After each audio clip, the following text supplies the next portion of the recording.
आप सभी का स्वागत है।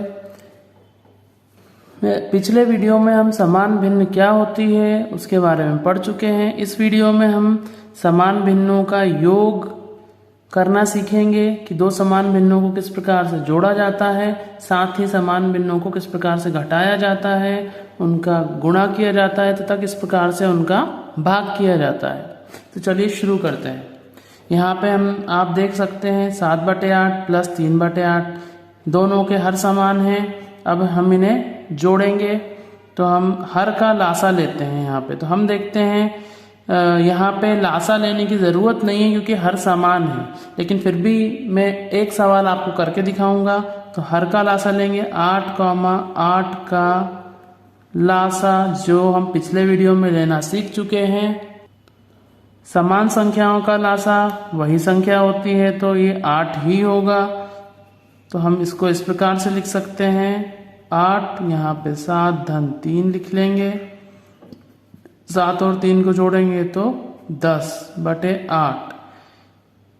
यहाँ पे 10/8 को हम न्यूनतम रूप में बदल लेंगे तो 2 से भाग जा रहा है 5 बार, 2 से भाग जा रहा है 4 बार। इस प्रकार से 5/4 है हमारा उत्तर। यानी इन दो भिन्नों को जोड़ने पर जो हमें भिन्न प्राप्त हो रही है वो है 5/4। इसी प्रकार से हम एक और सवाल हल करके देखेंगे। यहाँ पे भी हम जानते हैं 18 दोनों के हर समान हैं तो 18,18 का LCM यानी कि लासा जो आएगा वो 18 ही होगा। अब हम इनको लिख लेंगे, हर 18 हो जाएगा, 1 धन 2 तो 2 और 1 3/18।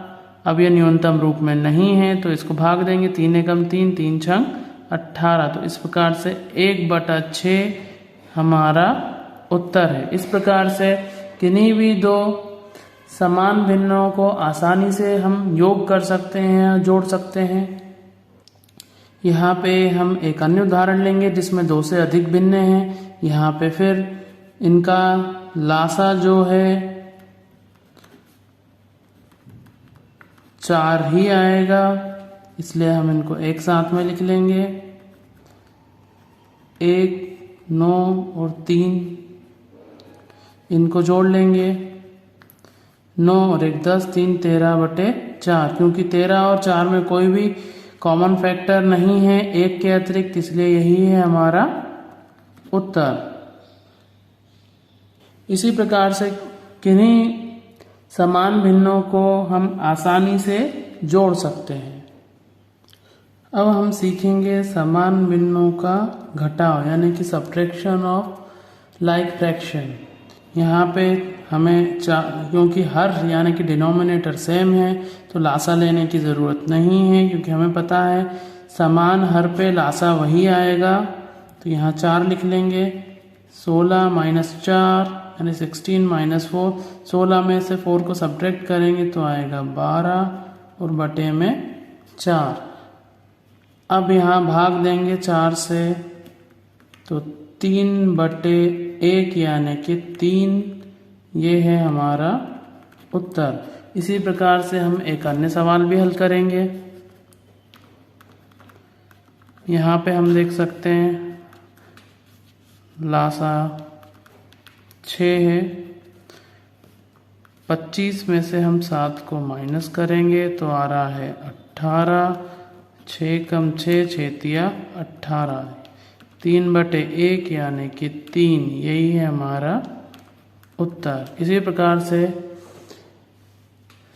आसानी से हम समान भिन्नों को सब्ट्रैक्ट कर सकते हैं।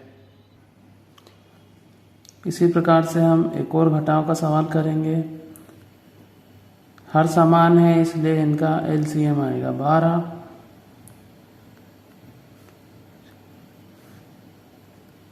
हम सबसे पहले 24 में से 6 को घटा लेंगे तो यहाँ बचेगा 18 और -8। अब 18 में से 8 को जब हम घटाते हैं तो 10 और बटे में 12।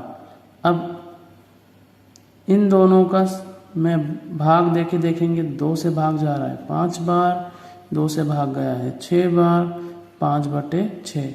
क्योंकि 1 के अतिरिक्त अन्य कोई इनका समान गुणनखंड नहीं है, अतः यह हमारा उत्तर है। अब हम सीखेंगे कि दो या दो से अधिक समान भिन्नों का गुणा किस प्रकार किया जाता है।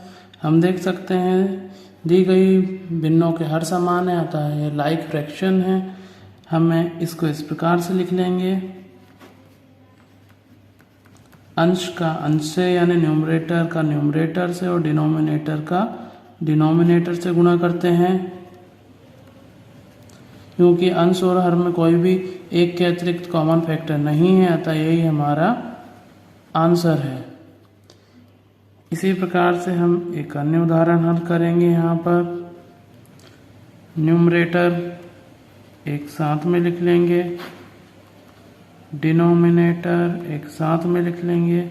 यहाँ पे हम देख सकते हैं कि भाग जा रहा है, 2 से भाग देंगे 2 बार, 2 से भाग दिया 3 बार, इसी प्रकार से 4 से भाग जा रहा है 1 बार और 4 से भाग जा रहा है 3 बार।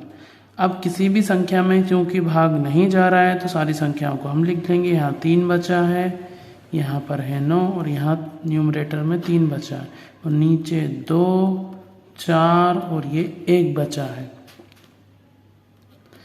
न्यूमरेटर का मल्टीप्लाई कर लेंगे तो ये है 81 और यहाँ पे आ रहा है 4 2 8। यही है हमारा उत्तर, क्योंकि इनमें एक के अतिरिक्त अन्य कोई कॉमन फैक्टर नहीं है। इसी प्रकार से आसानी से हम समान भिन्नों का गुणा कर सकते हैं। समान भिन्नों का भाग यानी division of a like fraction. यहाँ पे 2 उदाहरण हैं जिन्हें हम हल करेंगे। चलिए शुरू करते हैं। 12/5 पूरे के बटे में 3/5। जब हम इसको इस प्रकार से लिखेंगे, फर्स्ट और फोर्थ का मल्टीप्लाई होगा 5 और 3, सेकेंड और थर्ड का मल्टीप्लाई होगा 5 से 5 में 1 बार भाग चला जाएगा, 3 एकम 3, 3 चौक 12। इस प्रकार से 4 1 गुणा 1 और नीचे बचा है 1 गुणा 1, तो 4 एकम 4/1 यानी कि 4। ये है हमारा आंसर।